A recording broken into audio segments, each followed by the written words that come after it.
Welcome back, boys and girls. I am excited to be back here with you.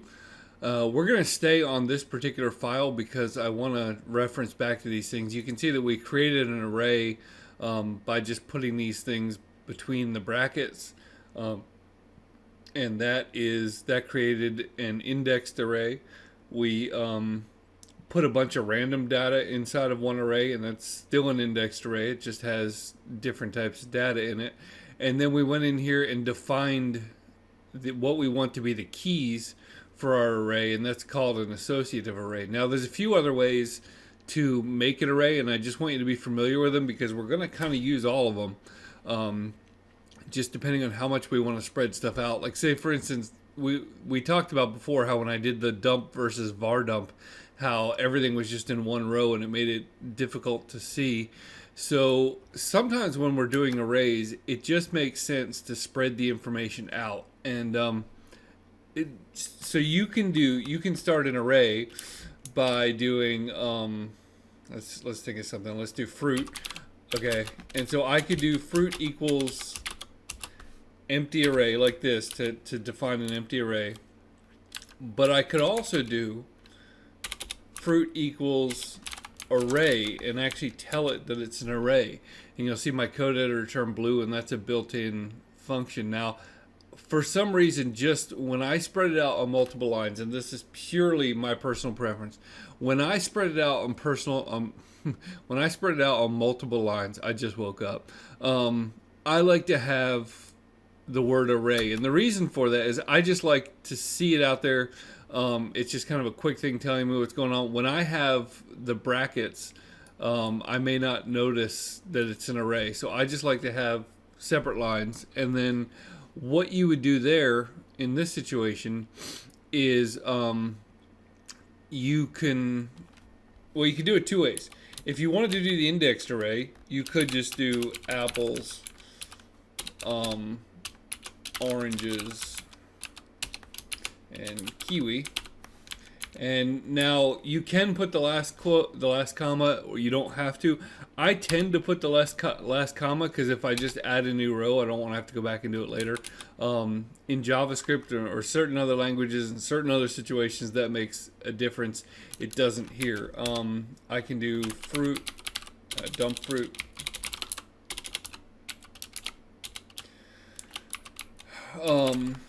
And dump that out, and you'll see that my fruit is down here just like if I had created it with this method. Now, for clarification, we are actually going to come back here and I'm going to do what they call a comment.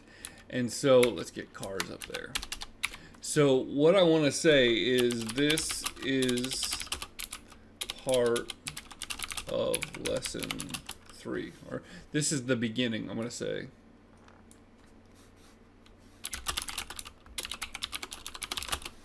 Okay, now, if I were to do that and save that, my code would mess up and it would tell me that there's an unexpected is on line 18. The reason for that is we have to tell PHP that we're doing a comment. And so there's a couple different ways to do that. The first way you can do that is to put 2 slashes in front of it. And if you have Atom, the code editor, you can hit Control and the / once, and then it will automatically put the 2 slashes. And what makes that a bigger deal is even if you're out here and you hit Control / it'll comment that out. So that's one way to do it. And then the other thing you could do is we'll come down here. You can do this. Oh, it's gonna auto complete that stuff. This is a, and then that's enough. I knew that was gonna happen. Goodness, come on, code editor. And I'm just gonna write multi-line comment. Okay, and so if you had a multi-line comment, you could do a / and a star, and then you'll see they all turn gray, and then you can do star / and basically you can have multi-line comments in here. I mean, I probably should have put those first because it wouldn't auto-complete a lot of that stuff if it was inside of a comment. But now you can see I can refresh the page and there's no errors. This stuff is just here for me to see. And commenting code is something that you'll really appreciate, especially as you're doing something like, it's real easy when you're writing code to say, hey, you know, I'm going to remember what I did here. I'm going to understand why I did this and what I'm trying to accomplish. And as somebody who's been coding for a few years now, you don't always remember. And so I encourage you that whenever you're doing something that's a little off or a little complicated, or you know that somebody else might have to come back and fix later, take the time to put these little comments in there. Anyway, so we are going to show you one more way to make an array, and it's basically the same thing as this one. And what we're going to do is we're going to define our indexes. And when I write out an array like this, I do it this way 95% of the time. So I'm going to say favorite, I'm going to do lowercase, is apples. And now I'm going to do this thing they call it a hash rocket. And basically it's like a little rocket ship laying on its side, the equals and the greater symbol. And then I'm going to say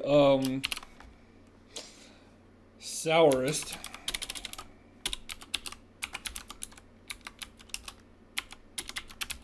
Maybe we'll change that to limes. And then we'll call this one funnest. That weird skin.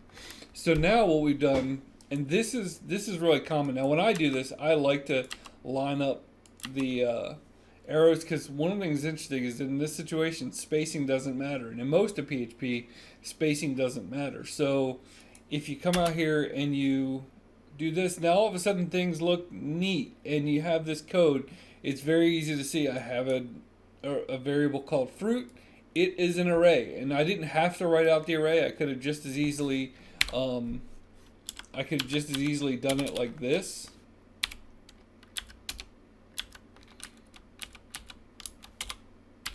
Like that would have worked.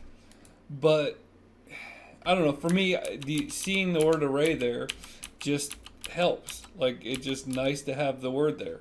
And so basically what I've done, I've said I've got a variable, it is an array, and for a key of favorite, I have apples. For a key of sourest, I have limes. For a key of funnest, I have kiwi. And now if I were to come in here and dump fruit, which would be a shame to dump fruit, so I dump fruit, and I have it listed as this way. So now I can say echo fruit, and then what I'm going to do is I'm going to put that key in here, and it is going to echo out apples. And if I change this to bananas, it will obviously change it to bananas. Okay, so that's the basics of arrays, and we'll see you in the next video.